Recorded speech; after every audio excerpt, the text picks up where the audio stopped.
So what is critical alignment? This is a 4-part framework that you can essentially think about as a problem-solving framework. It can be used anywhere. It can be used on anything big and small to be able to see whatever we want to create or solve come to life in exactly the right way and ensure that we get the results that we're after. So the critical alignment model has 2 nicknames. The first is CAM and the second is ESIP or ESIP, which is where the magic is and where these 4 elements come to life. Yeah. So the E stands for environment. This is all about the inner world, the mindset, the vision that we need to bring to be able to kind of create whatever it is that we want to create.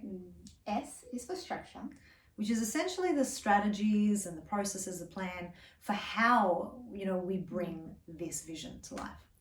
I is for implementation.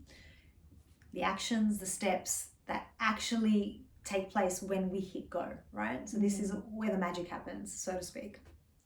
And P for people, which is essentially leaning into the relationships that we need to lean into and leverage off and facilitate and create and impact to be able to actually, I suppose, exist in this world as human beings, right? There's not a single goal that we can potentially fulfill without touching another human life. So people's a really important piece of ESIP. Yeah, big time. So why is this so powerful? Well, have you ever noticed that you're making the same mistake over and over again and maybe not realizing why you're doing it? Yeah. Or maybe you get stuck at the same point.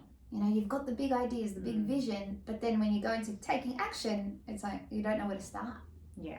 Maybe you're awesome at analysis, but when it comes to delivering that information, you kind of get a little bit stuck in communication or in knowing who you need to speak to or how you need to communicate with them. Maybe you're phenomenal at jumping into action. You're actually an overactioner.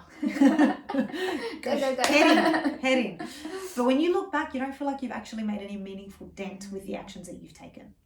What the research shows us is that each of us have blind spots when it comes to ESIP. And what's really cool about that is that as soon as we can identify our blind spots, essentially what we have is a recipe, a shortcut or a formula for how to fix the problems that we've been having until now. Yeah. It's cool, isn't it? Yeah, it's pretty awesome.